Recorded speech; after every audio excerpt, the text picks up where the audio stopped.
प्रणाम मित्रों, मैं हूं हरी शर्मा फ्रॉम एस्ट्रो एनविजन।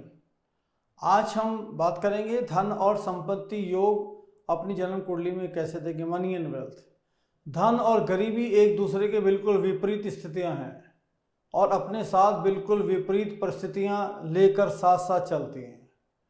धन स्वतः ही आपकी सामाजिक स्थिति, विलासिता, पावर, सब प्रकार के गेन्स और अवसर और प्रतिष्ठा और अनेक प्रकार की ब्लेसिंग्स को प्रदान करता है। दूसरी ओर गरीबी जो एक बहुत अभिशाप है, आप सब जानते हैं। भूख, वंचना, अपमान, स्वतंत्रता की हानि, इंसान अपने आप को बहुत ही डाउन ट्रॉडन फील करता है। धन शक्ति प्रदान करता है। सभ्यता की शुरुआत से ही मनुष्य हमेशा धन कमाने के प्रयास में, संचय करने के प्रयास में रहता है और धन व्यक्ति के जीवन काल में अधिक पूर्ण रूप से अनुभव करने का, जीवन को पूर्ण रूप से अनुभव करने का एक बहुत बड़ा साधन माना जाता है। वास्तव में अगर आप देखेंगे तो धन किसी भी व्यक्ति को कभी भी मानसिक शांति और अच्छे स्वास्थ्य को छोड़कर बेनेथ द स्काई, सूर्य के नीचे सब कुछ प्रदान कर सकता है। और प्राचीन काल में भी त्याग और आध्यात्मिक खोज के महान फिलॉसफिकल मूव के बावजूद भी धन के महत्व को कभी कम नहीं आंका गया और धन बहुत अद्भुत तरीके से वैदिक ऋषियों के साथ धर्म, अर्थ, काम, मोक्ष के रूप में उसको परिभाषित किया गया है। अर्थ को धर्म प्राप्त करने के लिए बहुत ही सक्षम माना जाता है। अगर आपको कहीं जाना है, आपको कहीं पर चैरिटी देना है, घूमने जाना है, आपको ज्योतिर्लिंग जाना है, तो आपको धन की जरूरत होती है। तो वाल्मीकि जी ने श्रीमद् रामायण में क्या लिखा हुआ है? यशार्था धर्म कामार्थ तस्य सर्वम प्रदक्षिणम अधने नार्थ कामेन है नार्थ है शक्यो विचिन्वता। तो इसका मतलब है कि धर्म और समृद्धि की खोज करने वाला धनी व्यक्ति हर कीमत पर सफल हो जाता है, लेकिन समृद्धि की खोज करने वाला, पीस की खोज करने वाला गरीब आदमी कुछ भी प्राप्त करने में बहुत कठिनाई महसूस करता है, बहुत डाउन ट्रॉडन फील करता है। धन को हमेशा सर्वशक्तिमान माना गया है। धन हर तरह के आनंद और इच्छा, पाप, पुण्य, क्रोध और संयम के मूल का कारण माना जाता है। दूसरी ओर गरीबी को दुख का कारण कहा जाता था कि गरीब आदमी के प्रयासों का कोई महत्व नहीं होता। आप सब जानते हैं कि गरीब आदमी का कुछ कर रहा है, बोलते हैं वही डैम केयर, उस वाला मोड के अंदर लेके चले जाता है। एक गरीब और छोटा आदमी जिसके पास पैसा नहीं है, उसके द्वारा किए गए कार्य बिल्कुल ऐसे हो जाते हैं जैसे गर्मी में नहर का जल बहता है और वो निष्क्रिय हो जाता है। इस प्रकार से एक काम करता है। तो गरीबी एक बहुत बड़ा अभिशाप है और अमीरी एक बहुत बड़ा वरदान है। तो आज हम बताते हैं कि आप कैसे कैसे आपकी ज़िंदगी के अंदर कैसे धन की प्राप्ति होगी। और मैं आपको बताता हूं कि रूल नंबर 1, अगर हम जब धन देखते हैं तो वन ऑफ दी, आपका चार्ट जब देखते हैं, वन ऑफ दी, आप बर्थ चार्ट अपना देखें, अपनी जन्म कुंडली देखें, one of the grand safeguard to earn money and not face the poverty is आपका लगन का लॉर्ड बहुत पावरफुली प्लेस्ड होना चाहिए। और जुपिटर और मरकरी साथ में, जुपिटर या मरकरी पावरफुली प्लेस्ड होना चाहिए। और अगर तीनों के तीनों, अगर लगन का लॉर्ड लगन को देखता हो, जुपिटर भी लगन को देखता हो या जुपिटर लगन को देखता हो, मरकरी लगन को देखता हो, तो वो अपने आप में एक बहुत बड़ा धन का कारक बनता है। रूल नंबर 2 कहता है कि लगन की ताकत बहुत जरूरी है और लगन लॉर्ड पूरे पॉवर्टी को ख़त्म करने के लिए एक बहुत ग्रैंड एडिशन है और उसकी जो कमजोरी है उसको ख़त्म करने के लिए लगन लॉर्ड बहुत अद्भुत काम करता है। किसी भी प्रकार की जो तकलीफ दे स्थिति है, गरीबी की, वंचना से लगन लॉर्ड अगर मजबूत है तो वो उस वीकनेस को ख़त्म करता है। रूल नंबर 3, इफ़ द लगन लॉर्ड ट्राइन में चला जाता है, केंद्र में चला जाता है या ट्राइन में चला जाता है, मतलब कि 5 या 9 भर में चला जाता है, तो लक बहुत स्ट्रांग होता है। लगन लॉर्ड का 9वें घर में जाना ज़्यादा पावरफुल माना जाता है देन दी 5th हाउस, 5वें घर से या किसी भी केंद्र से, 1, 4, 7, 10 केंद्र से ज़्यादा पावरफुल माना जाता है अगर आपका लगन लॉर्ड 9th हाउस में है, 9वें भाव में है। रूल नंबर 4, अगर लगना लॉर्ड 6, 8वें, 12वें में चला जाता है तो बहुत सारा एनर्जी, ताकत, पावर निकल जाती है बर्थ चार्ट में से, अनटिल अनलेस वो बर्थ चार्ट में जुपिटर का आशीर्वाद मिले और जुपिटर उस पर्टिकुलर लगन लॉर्ड को देखता हो, चाहे वो 6 में गया, 8 में गया, 12, अगर जुपिटर देखता होगा तो वो एक बहुत पॉजिटिव नोड आता है। सो अब हम देखते हैं कि कैसे योगा काम करते हैं, कैसे आपका बर्थ चार्ट में योगा है, और उसको हम आपको भी दिखाते हैं। देखिए मित्रों, ये है धन योग नंबर 1।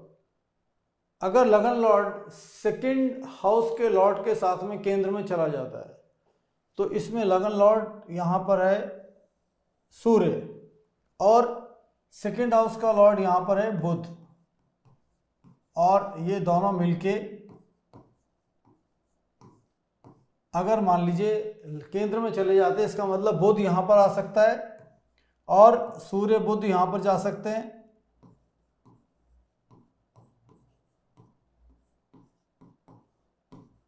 या ये दोनों मिलके यहाँ पर आ सकते हैं,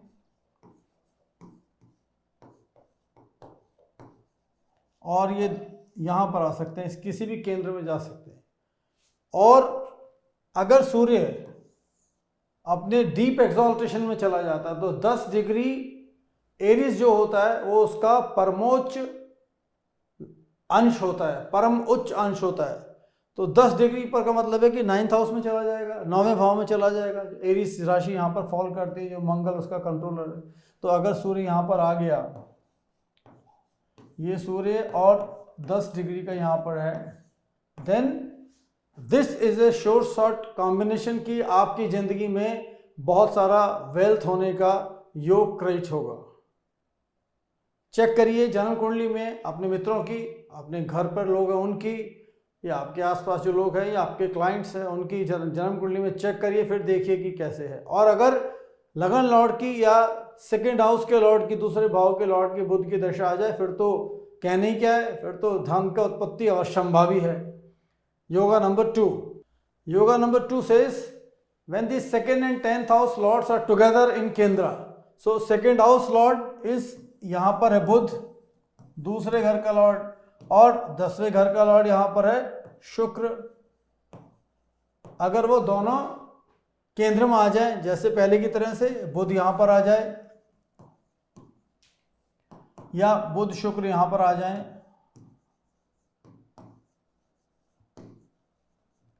और इस घर में आ जाए, इस घर के आ जाए, तो ये बहुत ही अद्भुत कॉम्बिनेशन है।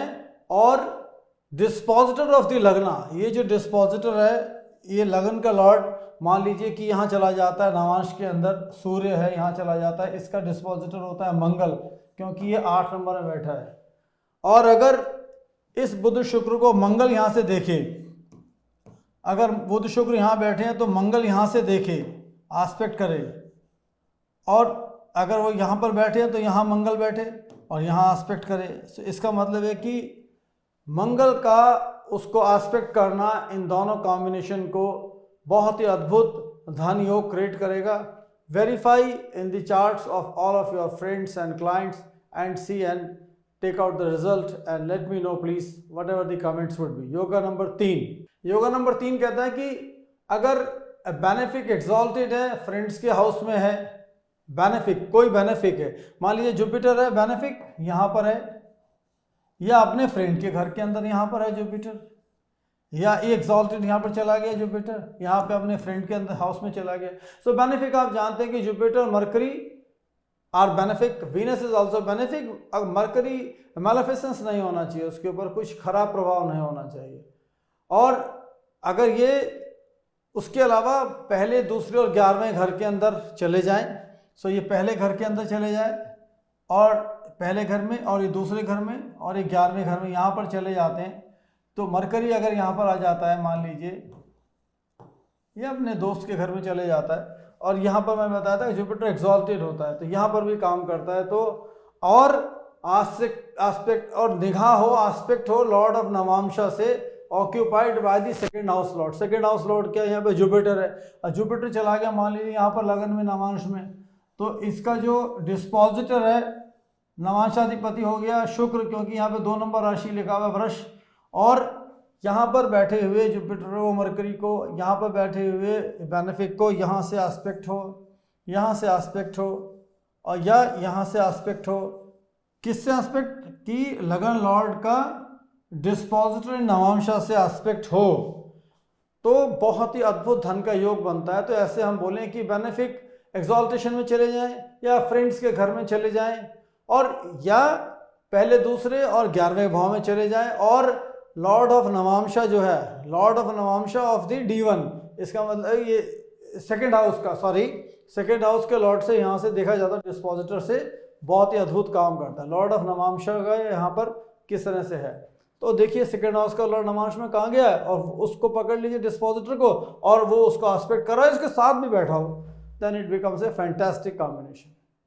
योगा नंबर 4, योगा नंबर 4 कहता है कि लगन लॉर्ड सेकेंड हाउस में चला जाए, सेकेंड लॉर्ड के साथ में चला जाए या 11th लॉर्ड के साथ में चला जाए। सो क्या होता है, लगन लॉर्ड यहाँ पर 11 है, सेकेंड हाउस में चला गया जुपिटर के साथ, जुपिटर इसका लॉर्ड है, प्लस सैटर्न यहाँ चले गया या ये यहाँ पर चले गया, फिर से जुपिटर सैटर्न, लकीली इसके अंदर दोनों एक ही बन रहा है तो ये जुपिटर सैटर्न यहाँ पर चले जाते हैं। और सेकेंड लॉर्ड क्या होता है, ये दोनों कॉम्बिनेशन अगर ट्रायन में बन जाते हैं तब भी बहुत अद्भुत ये काम करता है। इस ट्रायन के अंदर बन जाते हैं ये कॉम्बिनेशन या इस ट्रायन में, ये ट्रायन जो 9वां जो है केंद्र है बहुत ही पावरफुल है, ट्रायन बहुत पावरफुल है, अगर ये केंद्र में ही बन जाते हैं तब भी ये बहुत अद्भुत काम करता है। तो सेकेंड लॉर्ड सेकेंड में एंड दी सेकेंड लॉर्ड यहाँ से इन दोनों साथ का कॉम्बिनेशन है, ये बहुत ही अद्भुत तरीके से काम करता है to create the wealth. Yoga number 5, second lord का रोल धन के लिए बहुत ही अद्भुत है। वो क्या करता है, सेकेंड लॉर्ड यहाँ पर इसमें देखिए कि यहाँ वीनस है, ये वीनस है, शुक्र है और शुक्र जो है एक्सॉल्टेड प्लैनेट को ज्वाइन कर ले। मान लीजिए कि यहाँ पर सूर्य बैठा है, ये एक्सॉल्टेड बैठा है, यहाँ पर अगर बृहस्पति बैठा हो वो एक्सॉल्टेड है। तो अगर ये सेकेंड हाउस का लॉर्ड यहाँ पर चला जाए, इसके अंदर चला जाए, या जहाँ पर एक्सॉल्टेड प्लैनेट बैठा हुआ है, अगर ये यहाँ से सेकेंड हाउस का लॉर्ड किसी भी एक्सॉल्टेशन, या शनि यहाँ पर बैठा हो, शनि यहाँ बैठा हो और ये उठ के यहाँ पर आ जाए, शुक्र उठ के यहाँ आ जाए, शनि प्लस शुक्र यहाँ पर आ जाए, केंद्र में आ जाए, प्रेफरेबली ये 6, 8, 12 में नहीं होना चाहिए कॉम्बिनेशन।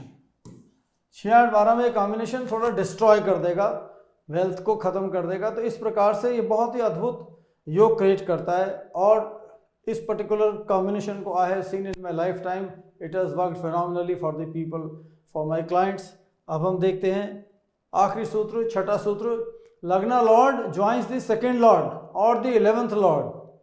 तो ये दोनों के दोनों लगना लॉर्ड ये और ये यहाँ पर सेकेंड लॉर्ड, ये मंगल और ये यहाँ पर शुक्र, ये दोनों साथ में ज्वाइन करते हैं इधर केंद्रों में और ये ट्राइन में, इस वाले ट्राइन के अंदर करते हैं या ये 11th हाउस के अंदर, ये दोनों ज्वाइन करते हैं। और साइन डिस्पोजिटर ऑफ द लगना लॉर्ड इन D1 मीन्स शुक्र का जो डिस्पोजिटर है, अगर मान लीजिए कि यहाँ चला जाता है तो इसका जो डिस्पोजिटर होगा शनि होगा, क्योंकि कैप्रिकॉर्न राशि है। तो इस कैप्रिकॉर्न राशि का ये बहुत पावरफुली प्लेस्ड होना चाहिए और ये शनि महाराज 6, 8, 12 में नहीं होने चाहिए या ये डेबिलिटेशन में यहाँ पर नहीं होने चाहिए। सो ये ज़रूरी है कि शुक्र जो लगन का लॉर्ड है उसका जो डिस्पोजिटर है वो बहुत पावरफुली प्लेस्ड होना चाहिए। One becomes very rich and very powerful in the life and enjoys all sorts of luxuries and all that. Thank you so much for watching. This ends the video, and like, subscribe and share my videos. Thank you so much, and apply this on the birth charts. Thank you so much and good luck.